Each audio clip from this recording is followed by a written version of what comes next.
Está no ar Gestão Pública em Debate, um programa do Curso Superior Tecnológico de Gestão Pública da FATEC Internacional, uma instituição do Grupo Educacional Uninter em convênio com o Instituto Professor Wilson Pickler.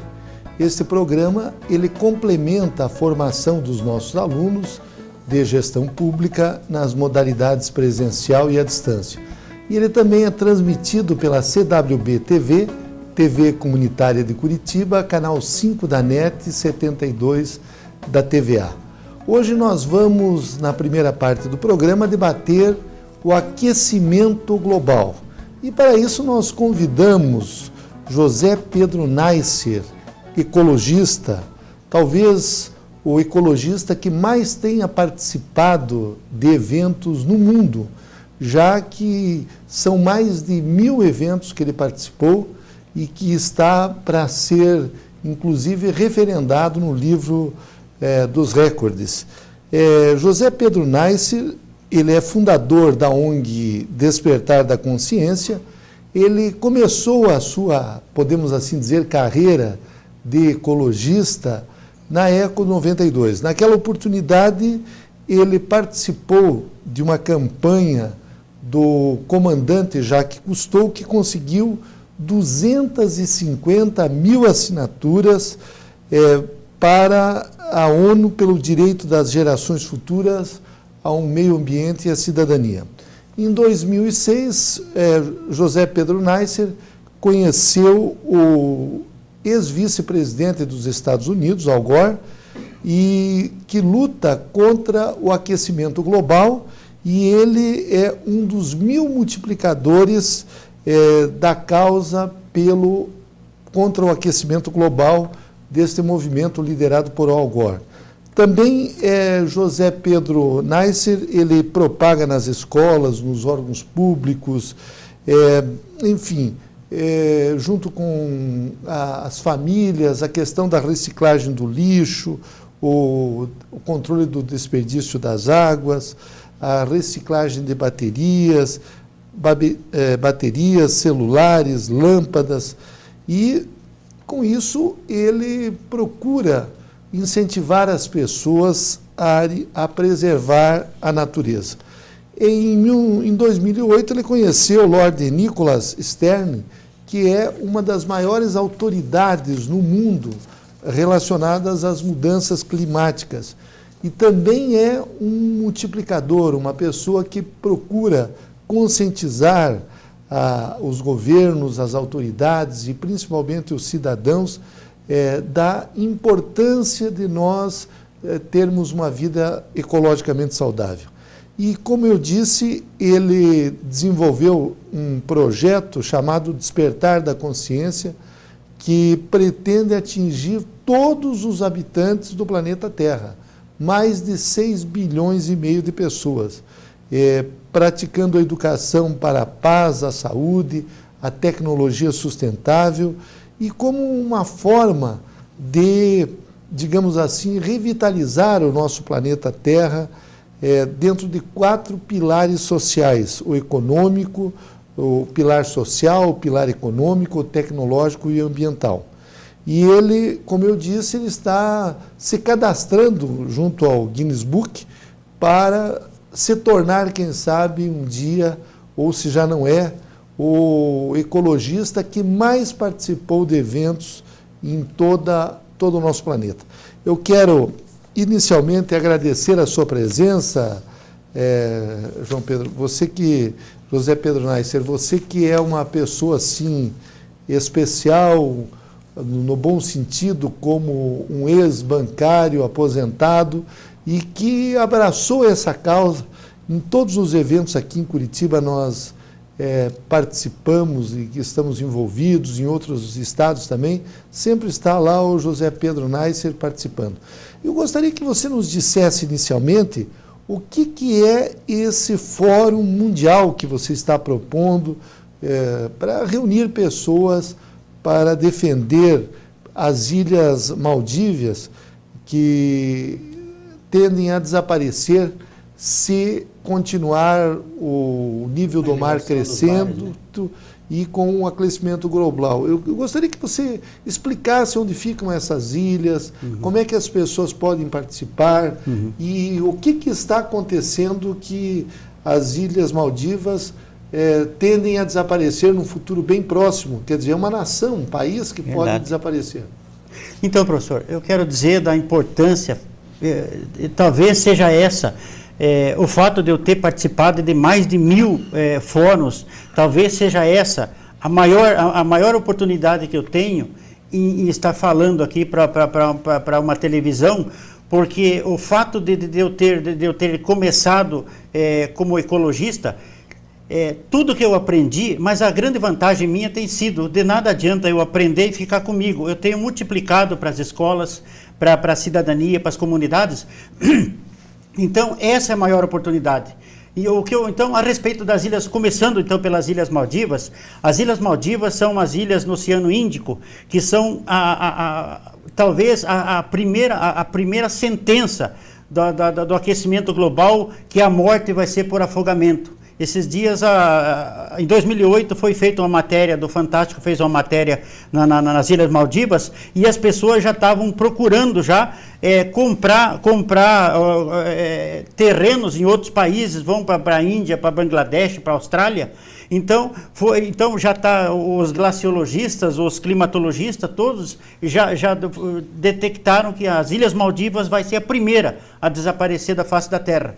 Mas como o painel do IPCC disse que se o homem é o verdadeiro causador do aquecimento global, vai ter que ser também o homem o que pode reverter isso. Então, como agora o mundo está esperando, ficaram o ano inteiro os governantes esperando a solução agora no final, em dezembro, que vai ter a reunião do IPCC em Copenhague, né, na Dinamarca. O que é o IPCC? Pode explicar? É o painel das mudanças climáticas. Eles que fazem os diagnósticos, que tem lá, são milhares, são mais de 10 mil cientistas, estão lá cientistas, glaciologistas, climatologistas, todas as pessoas especializadas em clima e mudanças climáticas, eles estão dentro desse painel. Agora, a sentença veio em 2006, o homem é o responsável. Então, se o homem é o responsável, mas para esse fórum que nós estamos, se já existe já que as Ilhas Maldivas é a primeira a desaparecer, então nós estamos propondo que um fórum global das pessoas formadoras de opinião,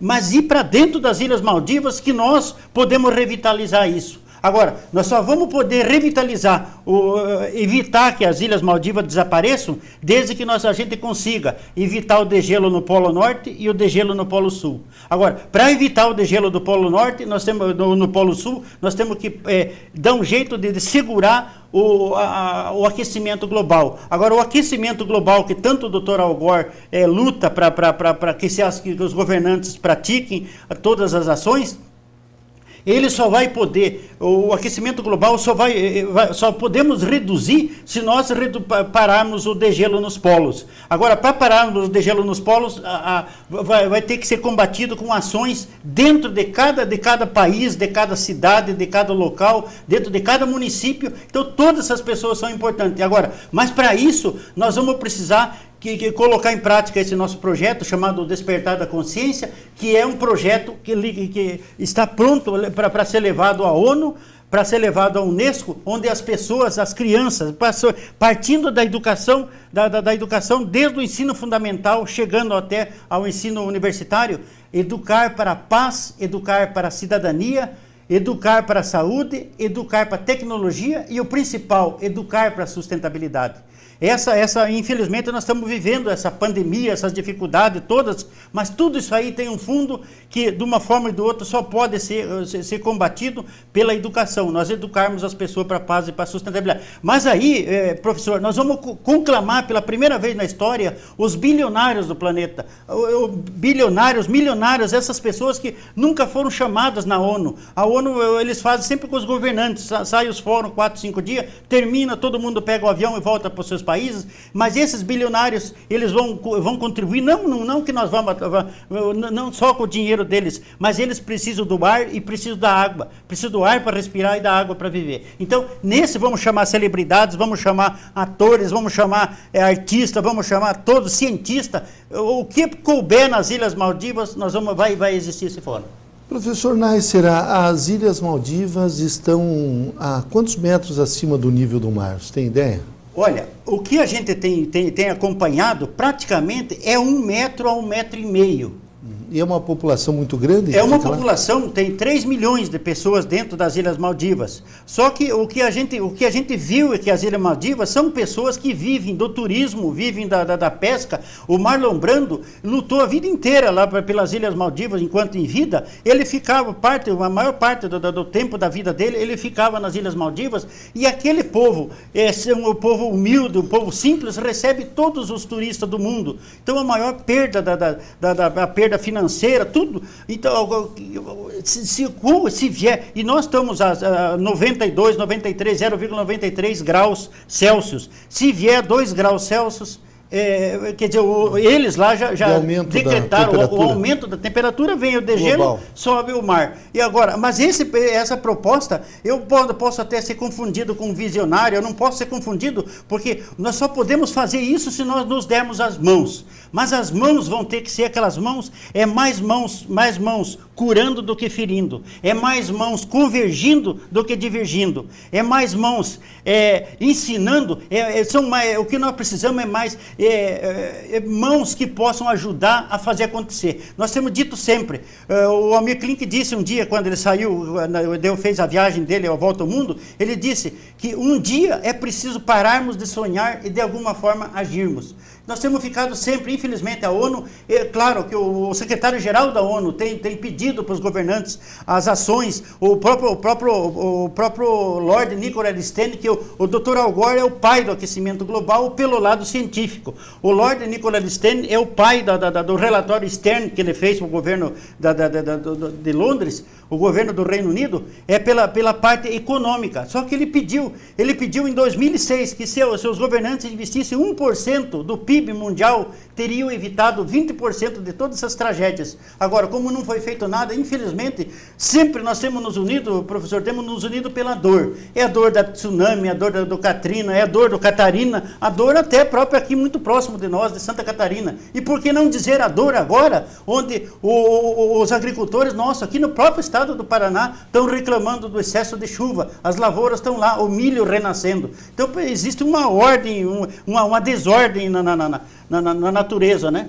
Causada pelo homem. Pelo homem. Pois bem, professor José Pedro Neisser, eu gostaria que o senhor nos falasse a respeito desses 7 capitais pecados que o senhor aponta, pecados capitais que o senhor aponta na nossa era. O que vem a ser isso, professor Neisser? Eu tive pesquisando também na internet, o que nós vimos é que na história da humanidade houveram os 7 pecados que foram colocados no Egito, na era de Moisés, mas para nós voltarmos na história, e só que eu acabei sinalizando que o mundo está vivendo os 7 pecados capitais da nossa era. Então, eu coloquei, o primeiro é a degradação do meio ambiente, a poluição atmosférica, o aquecimento global e as mudanças climáticas, o primeiro. O segundo são as doenças também provocadas pelo próprio homem. A AIDS, a gripe aviária, a gripe suína que nós estamos vivendo hoje, hoje no mundo nós estamos vivendo, pessoas nesse momento estão sendo contagiadas, estão perdendo a vida. E as doenças tropicais que voltaram com força maior, também provocadas pelo aquecimento global, das mudanças climáticas, está aí a dengue. Normalmente o Brasil se une na época da dengue, sai o Exército, Marinha e Aeronáutica ajudando, mas a única saída que nós temos para combater essas doenças tropicais é através da educação, educar para a sustentabilidade. O terceiro, a violência urbana, a violência urbana virou global. O mundo não sabe o que fazer. Então, aí entra o problema das drogas, entra as intolerâncias raciais, as intolerâncias religiosas, que virou o que a gente viu ontem mesmo na Nigéria, 200 pessoas foram assassinadas, mas nigerianos, dentro deles mesmo, grupos. E o pior, essas intolerâncias imigratórias. Então, essas intolerâncias migratórias, então, parece, virou o país do primeiro mundo, virou uma ilha de riqueza banhada por um mar de pobreza. Todas as pessoas querendo migrar. Então, esse tipo de migração virou também um dos pecados.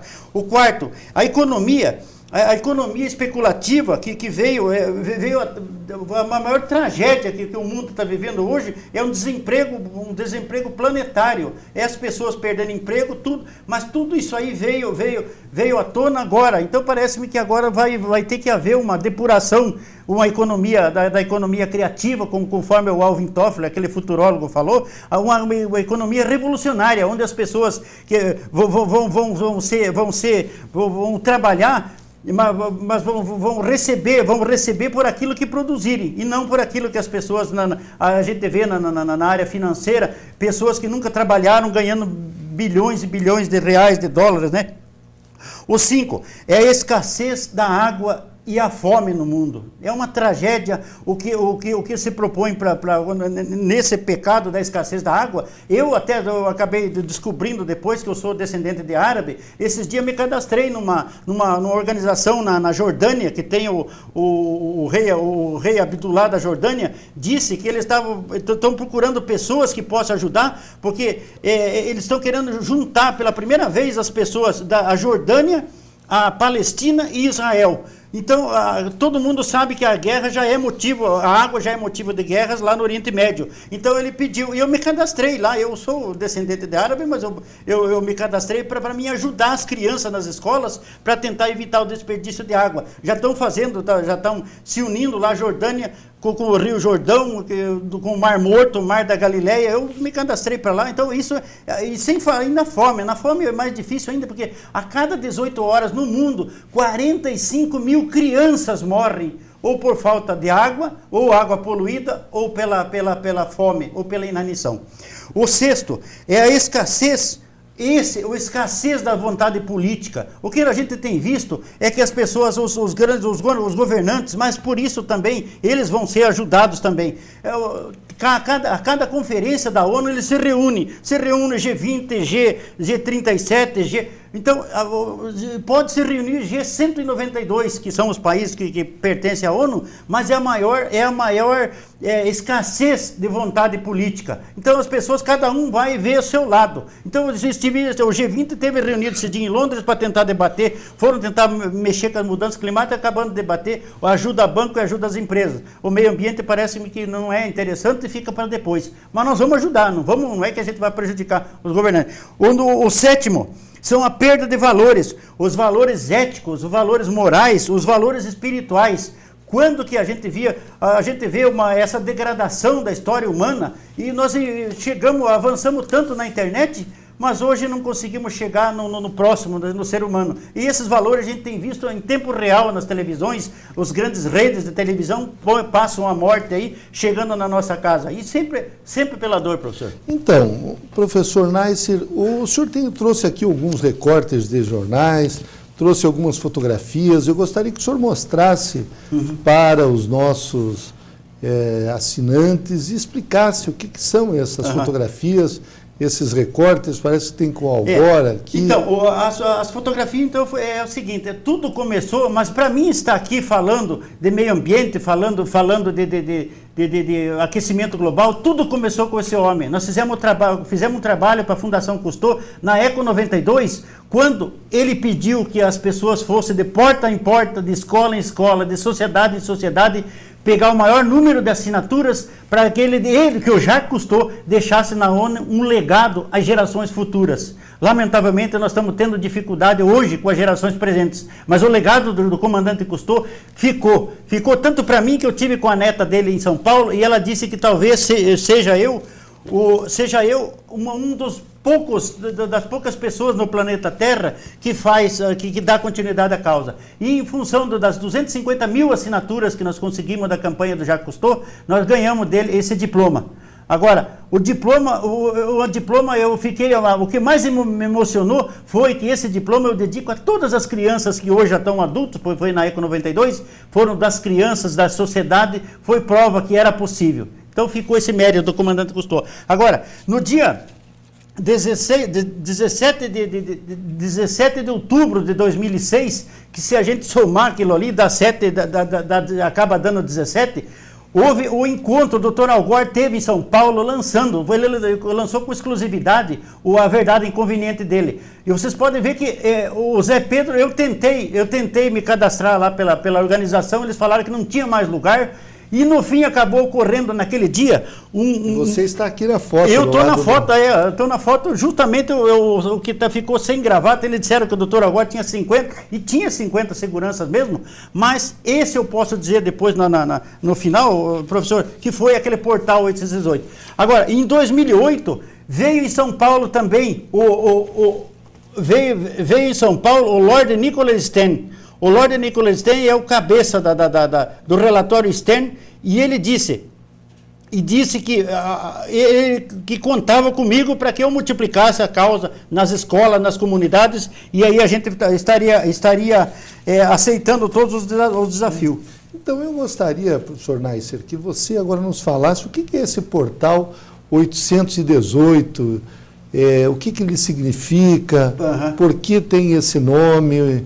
O que é, afinal, o 818? O portal 818, eu fui descobrir do portal 818 no dia quando eu estava saindo daqui para ir para São Paulo, que passou todas as redes de televisão falaram que naquele dia 17 de outubro de 2006 iria haver um grande encontro, tudo que você pensasse você teria que multiplicar por 1 milhão.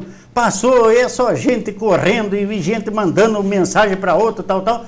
E na realidade eu acabei descobrindo que depois foi o encontro do Zé Pedro com o Dr. Al Gore. Aí todo mundo conhece o Dr. Al Gore, mas ninguém conhecia o Zé Pedro. Então eu achei que aquilo lá foi uma mensagem cósmica, porque naquele dia o Dr. Al Gore chegou às 6 horas da manhã, eu saí 6 horas da manhã aqui, o Dr. Al Gore, depois eu não tinha convite, não tinha crachá, eu cheguei... Isso foi num hotel lá em São Paulo? Foi num hotel, no Sofitel. Ele mudou, o Dr. Al Gore mudou, ele ia fazer uma palestra na Chácara Santo Antônio, mudou a palestra dele para o Hotel Sofitel, e aí daqui a pouco quando cheguei frente a frente com o Dr. Al Gore e disse para ele, falei, Dr. Al Gore, eu preciso que o senhor me ajude, o senhor me apoie a minha causa com as crianças. No fim ele mudou a história, ele falou, não, é eu que quero que você me ajude, porque ele esteve aqui na ECO 92, aí aqui no litoral do Paraná, ele falou, não, eu estive... Ele esteve no Rio de Janeiro, e aqui, em Guaraqueçaba? Em Guaraqueçaba. Ele falou, então é eu que quero, e estou nomeando você um dos 1000 multiplicadores da minha causa, e a minha causa vale em cima dos 10 mandamentos. Tem os 10 mandamentos da lei de Deus e os 10 mandamentos do aquecimento global, que nós propagamos e multiplicamos em todas as escolas, comunidades, por onde eu passo. O Dr. Al Gore é sempre lembrado porque é as ações positivas das crianças. O que é a religião da fraternidade que você está pregando, José Pedro? Olha, existe o filósofo, um filósofo francês chamado Edgar Morin.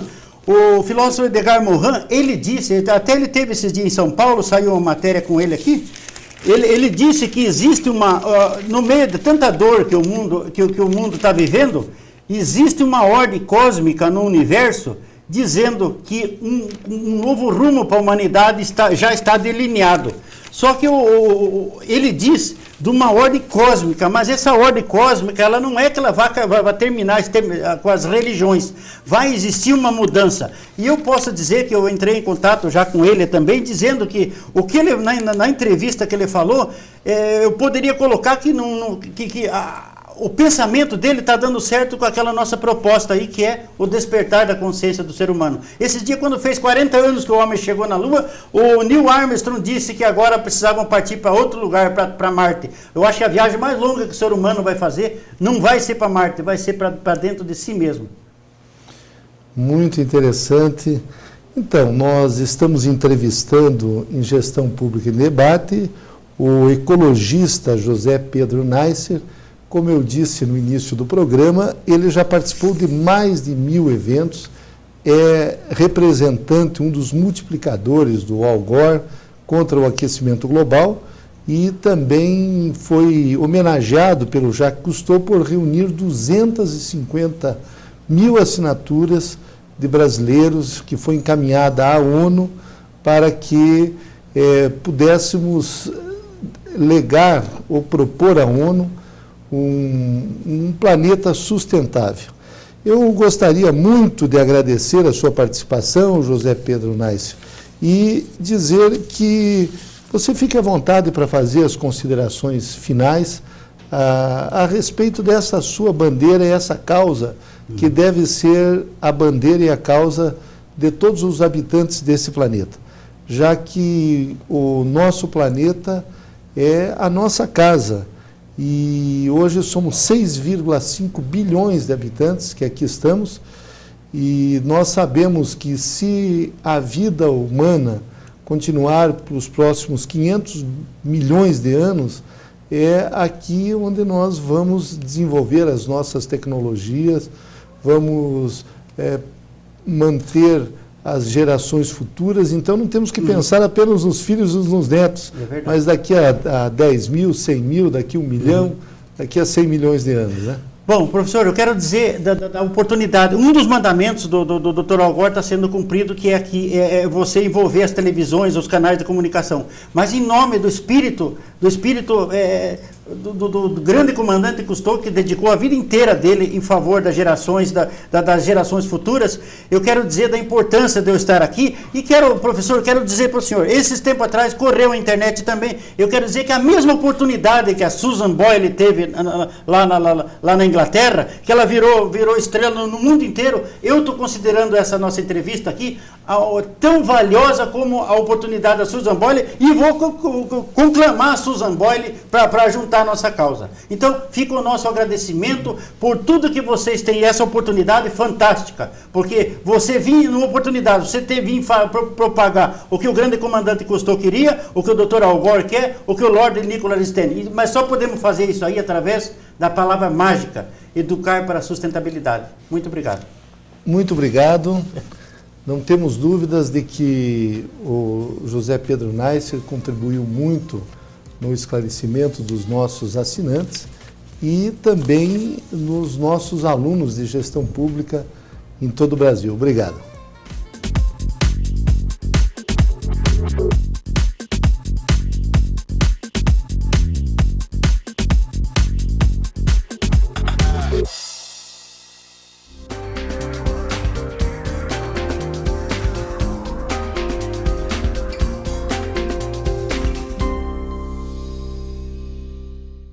A sociedade valoriza cada vez mais e, a olhos vistos, as organizações que se preocupam com o bem-estar social das comunidades, descobrindo formas convencionais ou alternativas de contribuir com o desenvolvimento e crescimento sustentável da sociedade menos favorecida. Assim, é cada vez maior o número de empresas que acreditam e investem em ações com objetivos sociais, seguindo os princípios de sua atuação. Afinal, pode aproveitar o know-how dos empresários e seus colaboradores, bem como sua estrutura física, com vistas ao bem comum. Para milhares de pessoas, projetos sociais idealizados por grandes empresários são o ponto de partida para a esperança de um futuro melhor, visando uma sociedade que acredite em seu potencial. Em um país tão grande quanto o Brasil, quantos são os cidadãos que têm acesso a um curso superior? Certamente, um número extremamente inferior àqueles que sonham em fazer uma faculdade, mas não enxergam a mínima possibilidade disso. E foi para criar a oportunidade da realização do sonho de milhares de brasileiros menos favorecidos que, em 2005, foi criado o Instituto Wilson Pickler de Responsabilidade Social e Desenvolvimento Educacional, o braço social do Grupo Educacional Uninter. Com um olhar voltado à valorização da educação, o Instituto iniciou suas atividades oferecendo bolsas de estudo pelo ProUni, Programa Universidade para Todos, um projeto federal do qual o fundador do Instituto, professor Wilson Pickler, foi o maior incentivador e o primeiro a aderir ao programa com suas instituições de ensino, Faculdade Internacional de Curitiba e Faculdade de Tecnologia Internacional, pertencentes ao grupo Uninter. Com uma infraestrutura que inclui biblioteca, laboratório de informática e salas de estudo, entre outros diferenciais em Curitiba, faz do Instituto um polo realizador de um trabalho social que visa o crescimento e o desenvolvimento do ser humano, aproveitando a modalidade de ensino à distância para abrir portas à inclusão social.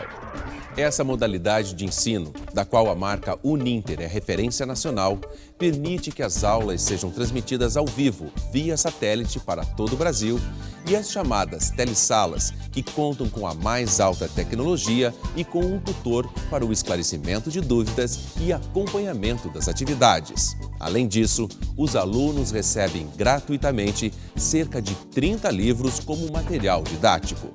O resultado desta iniciativa pode ser definido em uma só palavra: sucesso. Dois grandes exemplos são as telesalas de Guaraqueçaba e Ilha das Peças, do litoral do Paraná, que propiciam a dezenas de moradores dessa região a chance de fazer um curso superior.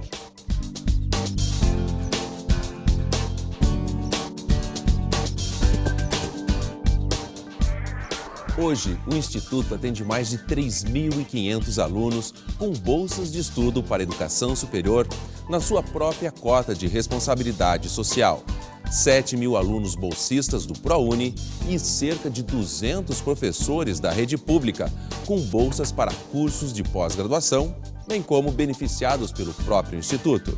Uma trajetória que permitiu a formação de turmas para cursos superiores que envolvem mais que os alunos, mas também familiares e professores em momentos de grande orgulho e emoção. Responsabilidade social e desenvolvimento educacional. Aqui, a gente pratica.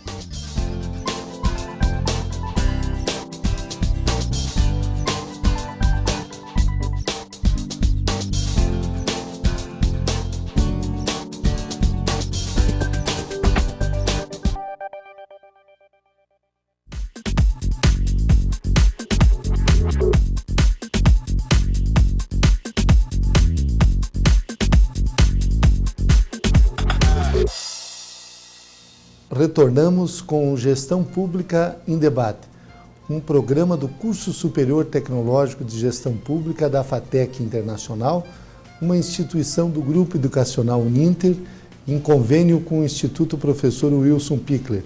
Este programa ele complementa a formação dos nossos alunos de gestão pública nas modalidades presencial e à distância. E ele também é transmitido pela CWB TV, TV Comunitária de Curitiba, canal 5 da NET, 72 da TVA. Neste segundo bloco, nós apresentaremos parte do programa Sala de Visitas, cujo apresentador foi o professor Nelson Castanheira, em que ele entrevistou o escritor Juarez Sofiste. Eu não tenho dúvidas de que vocês vão gostar muito desta segunda parte, já que Juarez Sofiste é um escritor consagrado e espero que também contribua muito na formação dos nossos alunos e do esclarecimento também dos nossos assinantes. Fique então com Sala de Visita com o professor Nelson Castanheira, entrevistando Juarez Sofiste, escritor. O Grupo Uninter tem o prazer de receber hoje, no seu programa Sala de Visitas, Juarez Sofiste, que além de um empresário bem-sucedido, nos contemplou com uma obra muito maravilhosa, A Problemática do Homem. Observem, é uma obra baseada em filosofia, sobre a qual nós vamos conversar nesses minutos seguintes, e prestem muita atenção, porque o Juarez tem muito a contribuir conosco. Juarez, satisfação recebê-lo no nosso programa Sala de Visita. Obrigado, professor. O seu livro, A Problemática do Homem, a chave para o autoconhecimento, já no início, diz que eu encontrei na filosofia a chave que me libertou de uma formação supersticiosa, sentimentalista, medrosa e dogmática. Explique esse conceito para nós, explique essa filosofia. Olha, professor, eu sou um cara que desde jovem, sou do interior, né? Então sempre trabalhei com serviço pesado. Eu com 15 anos de idade já pegava sacaria na cabeça, né? Ajudando meu pai. Cheguei a trabalhar na roça, trabalhei com caminhão e acabei dentro de uma oficina mecânica, aí com quase 30 anos de idade. Então eu tive uma formação, assim, minha formação, eu disse, principalmente na parte da superstição, né? Porque o trabalho acaba por embrutecer o homem. Se a gente, o trabalho braçal, ele embrutece, a gente esquece o próprio intelecto. Então a gente vem com formação, não da gente, vem formação principalmente de família, de amigos. E a superstição é o que mais ronda o homem. É uma das coisas que muito ronda nós. A gente acredita em tudo que dizem para nós, né? Se é ou não verdade, a gente acaba por acreditar nisso. Ainda só para fazer uma colocação, uma historiazinha rápida aqui sobre a superstição. Ainda tive agora com uma tia minha que tem hoje 84 anos e um tio meu que encontrei o ano passado, está com 94, um por parte de pai e outro por parte de mãe, que quase se casaram quando era jovem. Hoje tem um 92 anos, outro tem 84. E ele disse, eu perguntei a tia por que eles não casaram. E ela me disse, nós somos noivos, mas não casamos por quê? Ah, não, porque em determinado local da determinada cidade que nós morávamos no sul do Espírito Santo, que eu também sou de lá, eles se separaram porque a tia mudou. E o tio não foi.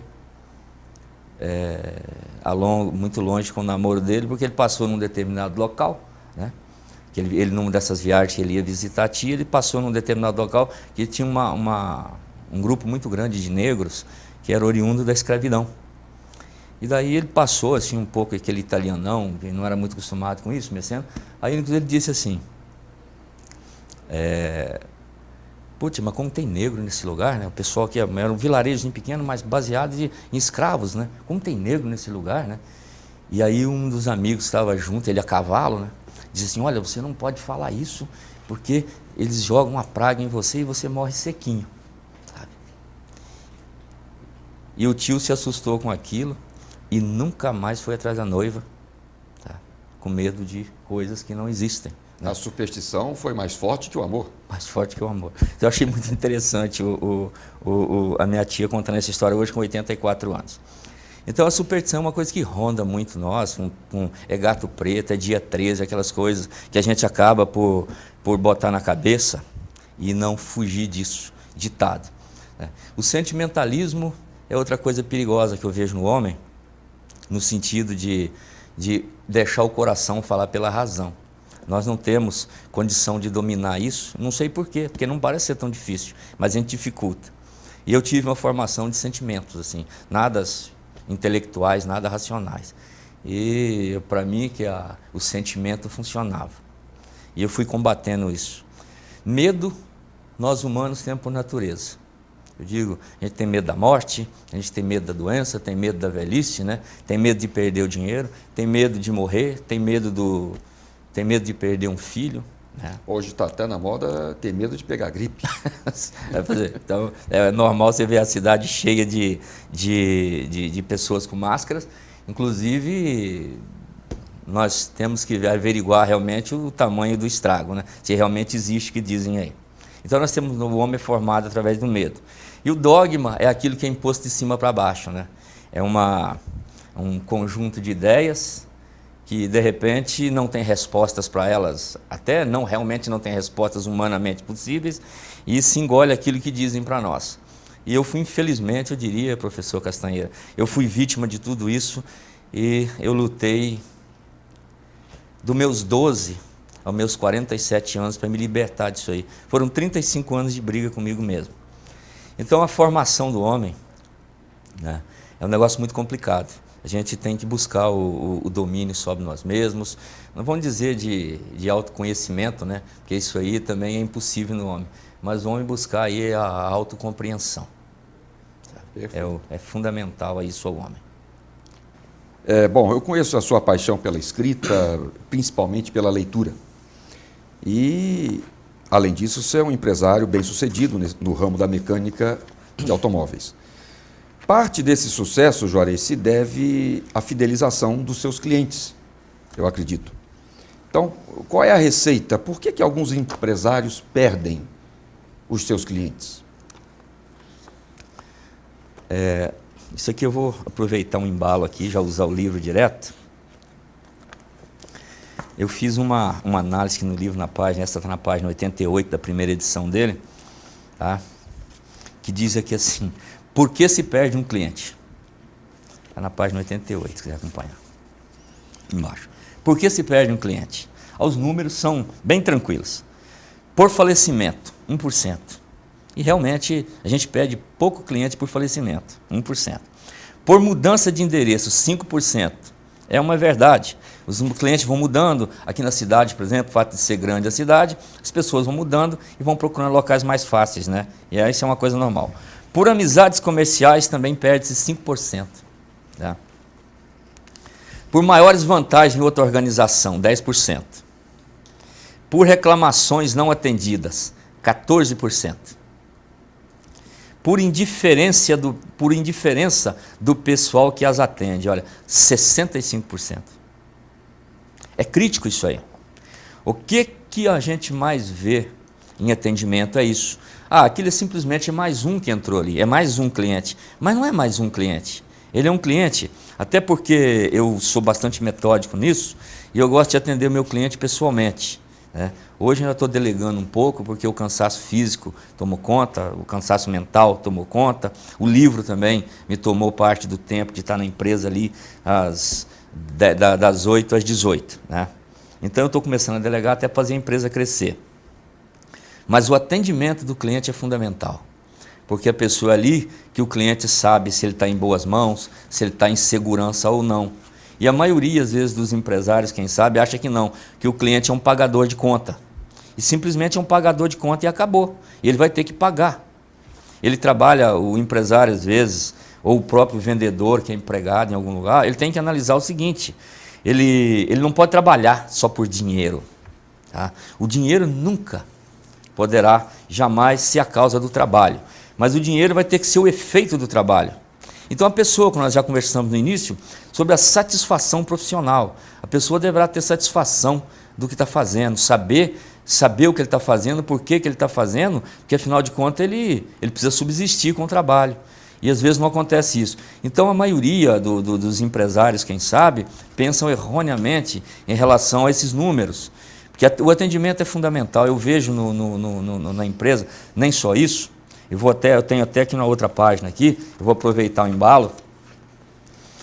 E esses aqui são dados técnicos, didáticos meus, experiências minhas apresentadas pela minha empresa. Então eu escrevi aqui o seguinte, alguns exemplos de aprendizado. Bom, eu estou falando aqui de uma pequena empresa, tá? Uma pequena empresa administrada pelo proprietário pessoalmente. Isso aí vai servir para quem tem uma empresa pequena, né? Para uma empresa de grande porte, ele vai ter que mudar isso daí. Mas dentro do meu funcionou e eu não vejo por que não funcionar nos outros. Então eu vou fazer algumas afirmações técnicas aqui, minhas próprias, experiências minhas. Né? Primeiro, alguns exemplos de aprendizado, eu citei aqui, está na página 91. Eu escrevi o seguinte, para um bom desempenho da pequena empresa, procure conhecer e chamar o cliente pelo nome. Isso o faz sentir-se bem e importante. Não é no sentido de bajular o cliente, mas no sentido da pessoa saber que ele está lidando com alguém que tem interesse em fazer alguma coisa boa, deixar transparência. Né? Uma segunda, caso o cliente seja professor, médico, dentista, juiz, coronel ou outro, né, e ele faça questão, né, chame-o pelo pronome de tratamento, ele irá gostar. Isso demonstra delicadeza, respeito e admiração pela profissão dos outros. Não é questão de ficar também bajulando ninguém, mas a gente percebe que a pessoa, ela tem o título, ela assume aquela profissão com uma paixão tão grande que ela faz questão de ser reconhecida pelaquilo, porque ela se gosta daquilo que faz.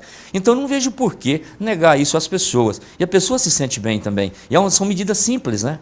Não tem nada de... O que custa nós tratarmos uma pessoa bem e principalmente se ela gosta de ser tratada bem, né? Então todos gostam disso. Eu fiz aqui um lembrete. Algumas pessoas não gostam de seu nome e não gostam de ser chamado de senhor e de senhora. Experiências minhas, pessoais lá, né? E preferem ser chamadas pelo apelido, né? Então eu alerto, fique atento a isso. Tem pessoas que não gostam de ser chamado pelo nome. Por várias vezes, nunca me trataram mal por isso, mas disseram assim: Juarez, olha, meu nome é tal, você me chama tal, mas eu prefiro ser chamado assim, por apelido. Inclusive já fui autografar alguns livros que a pessoa preferiu que eu colocasse pelo nome que ela é conhecido, né? não pelo próprio nome. Então é uma coisa que a gente tem que respeitar nas pessoas, né? Outra que eu fiz colocação: não tente ganhar o cliente com falsos elogios, mas mostre que você é capaz de resolver os problemas dele. Porque de repente, às vezes, um empresário começa... Eu já fui em alguns locais assim, que a gente depende de alguns trabalhos, e a pessoa começa a elogiar a gente sem conhecer, aquela coisa de bajulação. Tá? Para uma pessoa que gosta de ser bajulada, ok. Mas e se pega uma pessoa que não gosta, né? Perdeu o cliente? Né? E ninguém precisa ser bajulado. O que a gente precisa é ser tratado com respeito, ser tratado como cidadão. Né? Uma outra questão: seja pontual em tudo. Não discuta sobre religião, né? Política e futebol. E não zombe das crenças alheias. Isso é falta de ética e intolerância. Haja como desejaria que agissem com você. Aquilo que nós já falamos sobre religião, futebol, aquelas coisas. É melhor a gente respeitar as crenças alheias, as paixões alheias. Não faz mal para nós. Então, nós não precisamos ter lá dentro da nossa empresa uma bandeira do Coxa, do Atlético, do Flamengo, do Paraná ou da Inter de Milão. A nós não interessa isso. Ou ter lá dentro uma bandeira de uma igreja ou de um partido político. Não vejo por que isso, né? Uma outra: dê garantia para o cliente do objeto vendido ou do serviço prestado e seja responsável por aquilo que conquistou. Então nós conquistamos uma pessoa, não só pelo trabalho, mas por gostar da gente, conquistou um amigo, né? A gente tem que ser responsável por ele. E pelo trabalho mais do que nunca, porque está envolvendo o financeiro, o respeito ao cidadão. Né? Uma outra: surpreenda o cliente com suas qualidades profissionais e pessoais. Busque a perfeição no que faz. Seja agradável e muito cuidado quando tiver que dizer não para um cliente. Porque é muito difícil dizer não para um cliente. Eu nunca disse para um cliente: olha, eu não vou fazer isso. Nunca disse. 20 anos dentro da minha empresa. Eu posso até dizer, em outras palavras, umas condições que ele vai ter que ver diferente. Mas dizer ele não é muito difícil para o cliente ouvir e aceitar um não, sendo que ele quer pagar por aquilo, né? Então a gente tem que convencer ele que aquilo que ele está fazendo é inviável e não deverá ser feito, e mostrar a ele por que não, né? Esclarecer para ele por que não. Então é muito perigoso dizer não para o cliente. Então, outro: aposte em seu conhecimento e no seu segmento de mercado e domine totalmente sua área de abrangência. O cara é obrigado a dominar o mercado dele. Dominar no sentido não é dominar o mercado no poder, não. Dominar aquilo que ele faz. Conhecimento. Ter conhecimento, ter respostas para aquilo que ele sabe, né? E outra: demonstre vontade de ajudar sem querer receber algo em troca. É uma das coisas que eu fiz lá dentro da minha empresa, foi banir a tal da gorjeta, né? Se eu não cobrei, é porque não me custou nada, eu fiz questão de dar aquilo para o cliente, porque não tem sentido eu cobrar. E de repente o cliente quer porque dá a gorjeta. Não, se eu tivesse que dar a gorjeta, eu teria te cobrado o trabalho. Não, mas eu vou dar uma gorjeta. Não, eu vejo a gorjeta como um lado muito bom. Ele incentiva, inclusive, o funcionário. Claro que incentiva, mas tem um lado muito ruim. Da próxima vez que o cliente for lá, ele vai esperar a gorjeta de novo. E a gorjeta é sempre maior. Aí o outro cliente não deu, ele vai tratar que ele deu gorjeta com diferença. Então eu vejo a gorjeta como um lado bom e um lado negativo. Eu bani a gorjeta dentro da minha empresa, né? Então eu peço aos clientes: olha, não se chateie, explico inclusive por quê, né? E bani a gorjeta dentro da minha empresa. Outra: agregue qualidade e não poupe esforço nas coisas que faz, né? Não tem que fazer, tem que fazer. Outra: só elogie uma pessoa se for um elogio honesto e que venha do fundo do seu coração. Que poucas pessoas não gostam de ser bajulados, como nós já dissemos antes. Ninguém precisa ser bajulado, a gente precisa da verdade. Uma outra colocação minha: se mudarmos nossas atitudes e formos práticos em tudo, os clientes mudarão também. Ele pode ter o hábito dele, mas se nós mostrarmos para ele que nós estamos corretos e que nós temos fundamentos, ele vai mudar junto comigo, tranquilo, sem problema. E uma recomendação eu dou para o pequeno empresário, uma última aí: O empresário deverá delegar poderes se tem intenção de progredir. É o que eu estou tentando fazer hoje. Não abraçar a empresa sozinho. Né? Ele deverá saber engatar-se e desengatar-se de seu trabalho sem a sensação errônea do ócio, como se fosse omissão. Quer dizer, eu saí da empresa, fiquei à toa um pouquinho, já começo a ficar preocupado porque eu estou ficando no sentido pejorativo, vagabundo. Não, não é isso. Eu mereço, afinal de contas, eu trabalhei para isso, eu mereço o descanso, mereço um ócio, né? Até para produzir melhor. Né? O empresário deverá ter responsabilidade sobre aquilo que conquistou, delegar poderes a profissionais hábeis e se acercar de pessoas leais e competentes. Que nós temos que ter lealdade, não tem como delegar sem lealdade e competência.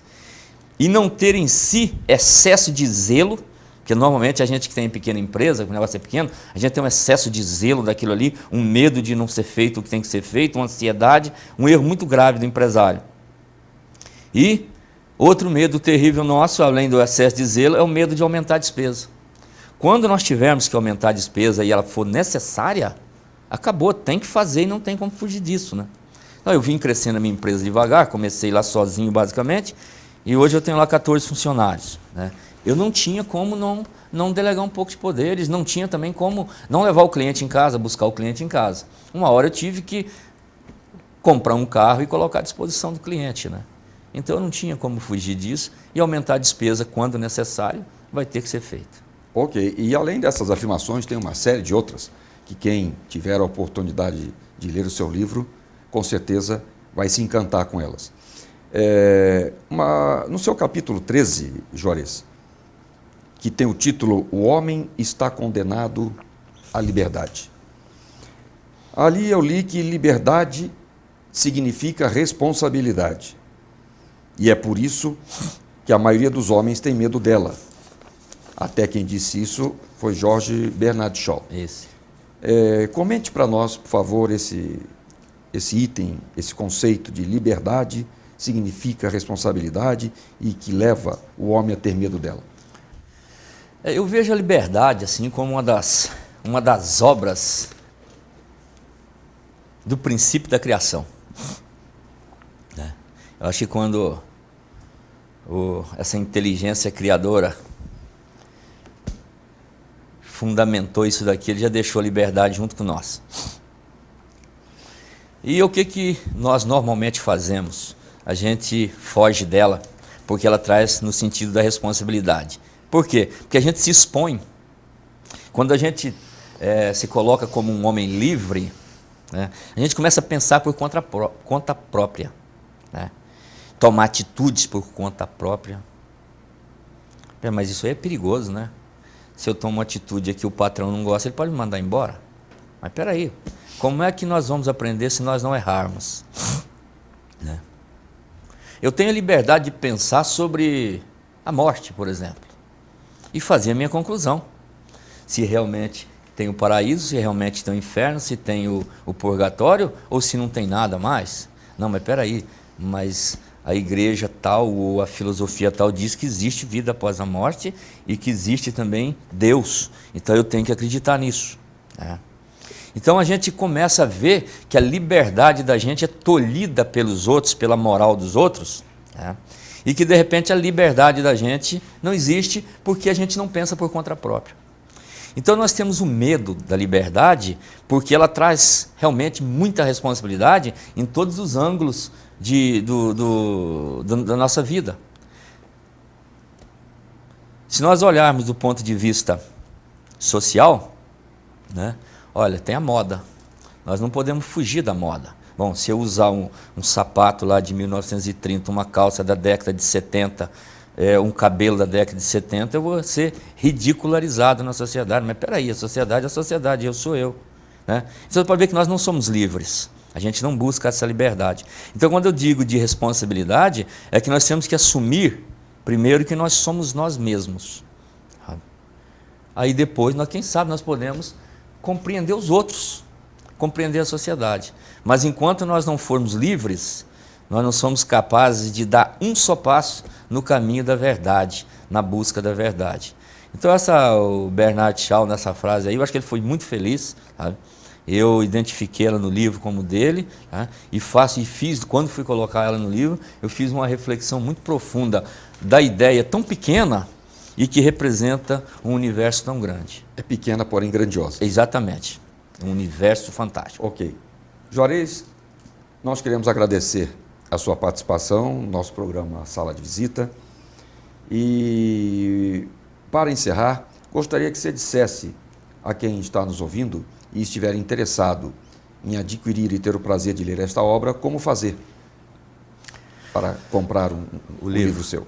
Nós temos esse livro aí já distribuído na Livraria Curitiba, né, na Livraria Porto, em Londrina e Porto Alegre, na Livraria Catarinense, em Santa Catarina.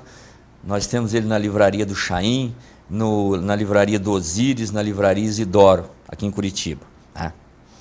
E eu tenho o meu e-mail, né, juarez@juarezsofiste.com.br, que eu posso orientar também o leitor, caso queira comprar um livro. E quero lembrar também, professor, que eu faço palestras aí sobre autoconhecimento e problemática. E eu quero dizer que também que é um assunto sempre bastante polêmico, né, e produtivos e de profunda reflexão. Então, para encerrar, eu queria dizer o seguinte, fechar com uma frase, inclusive, que está fechando a introdução do livro, né? Que a filosofia nos convida à iniciação e ao raciocínio lógico. Tá? Aquele que tiver oportunidade e quiser buscar alguma coisa diferenciada na sua vida, ele pode mergulhar na filosofia. Não é o caminho mais fácil, não, mas é o caminho da razão e da lógica. Recomendo que aceitem esse convite. Muito obrigado. Eu que agradeço, professor Castanheira. Estar aqui contigo.